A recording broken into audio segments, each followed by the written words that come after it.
It's an activity that generates your mobility. You feel more active then, especially up here. Well, it helps the pains in my body. The exercise is good. Hello. Last week I did a quick primer on urban activity. Some of you have been in touch to ask about whether this is useful for people with chronic health issues, and my answer there is yes, of course it is.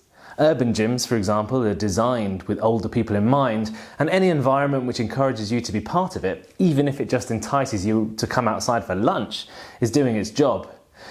But it did get me thinking about how we adapt sport and activity. But before I talk about that, first of all, we need to understand what chronic disease is. Well, it's a condition that's defined as one that lasts for more than a year and requires ongoing medical attention and/or limits your daily living. This can be diabetes, obesity, cancer, heart disease, and many more. But today I'm going to talk about strokes. Strokes are either bleeds in the head, clots on the brain, which essentially kill off a certain area of your brain, which can then affect your speech or your vision. And very often it affects your movements, right from having a droopy side of your face to having complete paralysis of one side of your body. I've chosen strokes because it's really obvious where there are some serious shortcomings.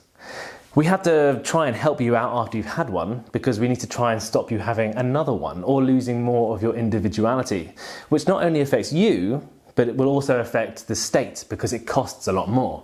We have a massive interest in keeping you as healthy as possible after something tragic happens. That is tertiary prevention.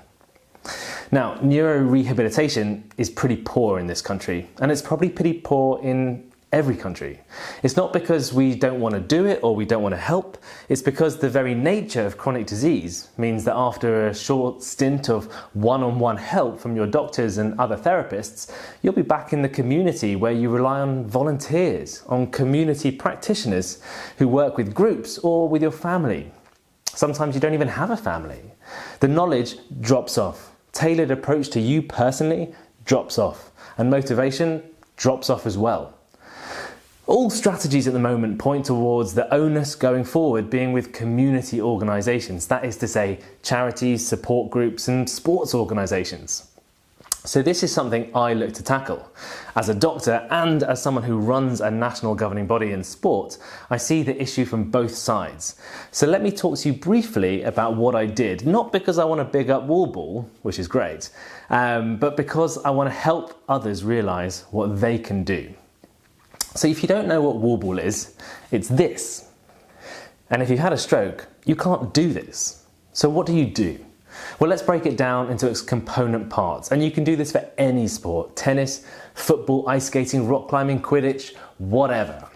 What I see here are three things: hands and feet, communication, and coordination. That's it. You literally break it down into its component parts, remove the barriers and take it back to basics. For Wallball, that means sitting down and just squeezing a ball. If you can do that, maybe you can throw it. And if you can do that, maybe you can start throwing it to other people and eventually you might have a game. This isn't rocket science. All you need is a ball. And you can do it wherever you want, whenever you want. You can play at home with your grandkids. It doesn't replace existing therapy, but it adds to it big time. It essentially gamifies it. It's fun. It's not like prescriptive physio exercises, which we all know can be a bit mind-numbing after a while. It's a game and it has elements of randomness to it, which is fun for you, but medically speaking, it's actually better for your neurorehabilitation because it's more representative of things in real life. The real power of sport for chronic disease is right here. Now, as I say, this is Wallball. I ran a trial and it supports exactly what you'd expect. I'll even publish it one day if I get my arse in gear, but you can do it with anything, and I mean anything, from low tech with a ball to high tech with VR. I'd love to hear from you in the comments if you have ideas about this or if you're doing something already. Anyway, I've been rambling on. Don't take my word for it. You can hear directly from some of the stroke survivors. So, with great pleasure, over to them. When I had a stroke, the coordination had gone, but now it's slowly coming back. Wallball has given me a bit more confidence in kind of eye coordination, you know, which helps. Your joints and everything feel loose, holding the ball and have to throw it and everything. It's very helpful, whilst I have the breath of life and I can move the body. I'll continue to do it. So we open arms to everybody, and it's a big UK Volvo family, and we're growing.